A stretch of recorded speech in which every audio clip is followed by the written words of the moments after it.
Para profundizar sobre este tema, ya estamos en contacto con José Peralta Martínez, abogado de los 400 trabajadores de Serviu. Buenas tardes, José, bienvenido a puranoticia.cl. Buenas tardes, muchas Bien, gracias. cuéntenos cuál es el origen de esta deuda laboral, cuántos trabajadores se encuentran actualmente afectados por esta situación. Bien, bueno, esta deuda tiene su origen en la deuda de remuneraciones, de cotizaciones previsionales y de finiquito correspondiente a 400 trabajadoras y trabajadores que prestaron servicio en obras que son de viviendas sociales que se construyen al alero del Decreto Supremo 49, en las cuales el mandante y dueño de obra es el Serviu. Pues bien, en el mes de agosto, septiembre del año 2020, la empresa contratista inscrita en los registros del Serviu, que es Constructora 3L, se declaró la liquidación respecto a dicha empresa, y en esa oportunidad, bueno, se despidió a los 400 trabajadores y trabajadoras, que eran los que se desempeñaban en obras en Santiago, Rancagua, Quinta Región, en Concepción, Ovalle, entre otras. Y bueno, en el transcurso de la liquidación, con la recuperación de bienes en la liquidación, no se alcanzó a pagar ni el 10% de la deuda y el resto se intentó cobrar en el Juzgado del Trabajo, el segundo Juzgado del Trabajo de Santiago, respecto de los Serviu.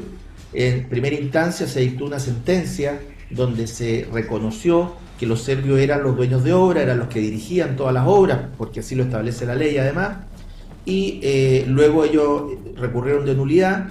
A unos Serviu le acogieron la nulidad y la Corte de Apelación estableció que los Serviu no tienen ninguna responsabilidad de las obligaciones laborales, previsionales e indemnización. Hoy en día la causa está para la admisibilidad del recurso de unificación que pusimos nosotros y que pusimos porque la mayoría de la jurisprudencia de la Corte Suprema y de la misma sala que rechazó la responsabilidad de los Serviu establece que los Serviu sí tienen que responder como mandantes, como dueños de obra, de todas las obligaciones laborales, previsionales e indemnizatorias.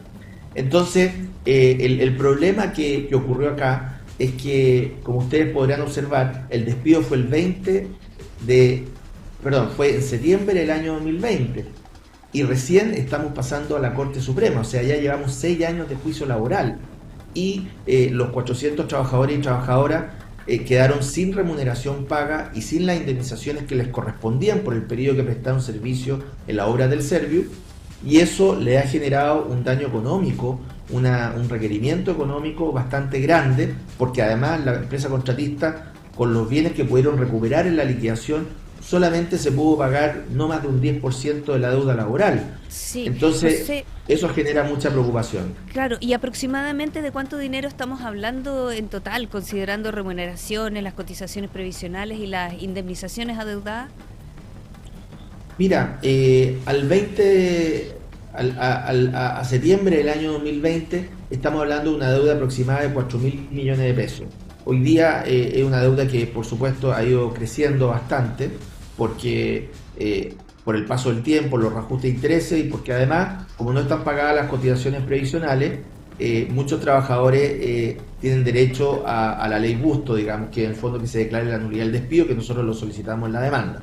Entonces, es una demanda que es un monto elevado, pero es un monto elevado porque son muchos trabajadores y trabajadoras y no se les ha pagado cuestiones básicas de sobrevivencia, como son las remuneraciones, las cotizaciones previsionales y la indemnización. Y sin duda las consecuencias que han enfrentado ellos durante estos casi 6 años de espera para obtener el pago deben ser terribles. Para cualquier persona que no le paguen el sueldo un mes es terrible. Ahora, ya tenemos claro que la constructora 3L no tiene responsabilidad, ya se terminó el proceso con ella, pero ¿qué pasa con el Serviu?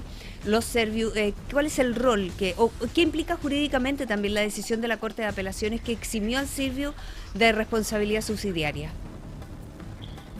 Bueno, es un fallo bastante, yo diría, contrario a derecho, contrario al Estado de Derecho, porque mis representados prestaron servicios construyendo viviendas sociales, que son las viviendas Decreto Supremo 49 para el Serviu.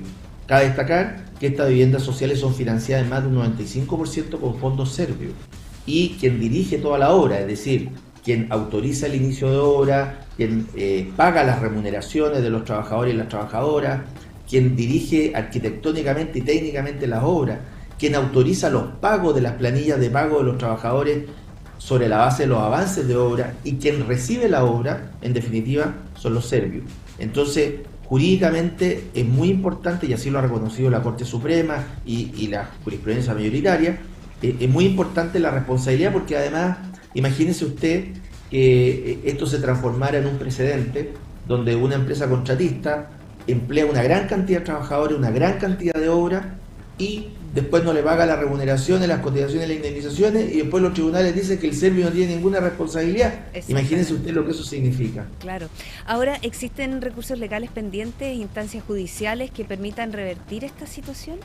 ¿Existe todavía? Sí, exactamente. Hoy día hemos interpuesto un recurso para ajustar ese mal fallo de la Corte de Apelaciones a la ley chilena, que la ley chilena establece claramente en el artículo 183, letra A, B, C y D, que la empresa mandante es responsable de las obligaciones laborales previsionales en general. Acaba de salir el día de hoy un fallo de la Corte Suprema que también señala que son incluso responsables los mandantes de las indemnizaciones por tutela laboral. Entonces, estamos esperando la declaración de admisibilidad de nuestro recurso de unificación para que la Corte Suprema, ojalá en un plazo no muy largo, por lo cual quiero contarle que además los trabajadores y trabajadoras me han solicitado que pida una reunión con la presidenta de la Corte Suprema, sobre todo para ver el tema de la tardanza, porque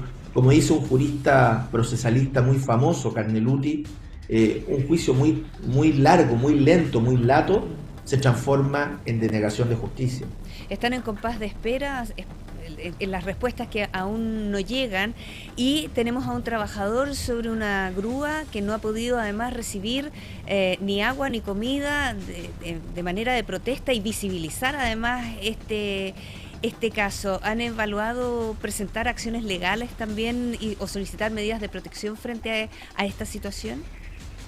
Sin duda, la situación de Andrea Araya, él ejerció el legítimo derecho a la huelga por el incumplimiento de obligaciones laborales, como son las remuneraciones, la cotización y la indemnización, y no existe un acto inmediato de despido, de represalia, etcétera. Solamente existe una información que le entregó un representante de la empresa contratista de hoy, que se le suspendería el pago de la quincena y se le despediría por acciones temerarias, ante lo cual, si esto ocurriese, tendríamos que interponer una nueva demanda laboral, tanto en contra de la empresa contratista como en contra del Servio, porque esto es una faena del Servio.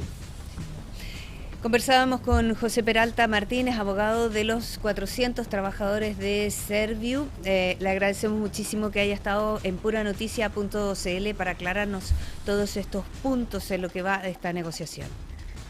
Muchas gracias. Que esté muy bien. Buenas tardes. Hasta luego. Muchas gracias. Bien, continuamos con